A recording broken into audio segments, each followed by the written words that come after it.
Le Fouta-Toro est un ancien royaume et un territoire historique dans le nord du Sénégal, bordant la rive gauche du fleuve Sénégal entre Dagana et Bakel. À l'époque du Tekrour, le Fouta-Toro était la zone la plus peuplée du Sénégal. À ce moment-là, bon nombre d'ethnies y vivaient avant leur migration. Les habitants du Fouta-Toro sont appelés les Foutankobé. Au milieu du XVIe siècle, Koli Tenguela renverse les différentes dynasties dans le Fouta. Il créa et installa la dynastie des Denyankobé ou Denyanké, une dynastie d'origine Peul et Mandingue. Très attachés à la spiritualité traditionnelle, les Denyankobé étaient de la classe sociale noble des Tiedo.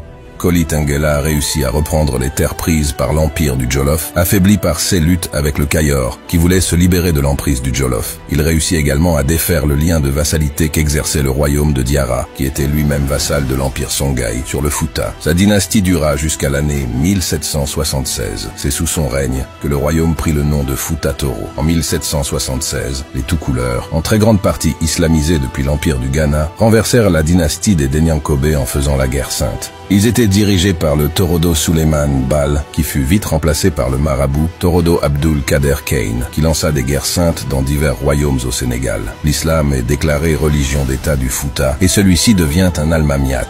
Durant le règne des Torodo, le roi du Fouta-Toro portait le titre d'almami. Il devait être un savant musulman, un grand marabout. Ensuite, El Hadj Omar Foutiou Tall entreprit d'unifier les peuples du Soudan, du Sénégal et du Fouta, sous la même culture islamique pour s'opposer à ceux qu'il juge être une menace pour l'existence et l'identité de son peuple. Il entreprit une guerre pour islamiser tous les peuples d'Afrique de l'Ouest afin de contrecarrer l'expansion coloniale européenne.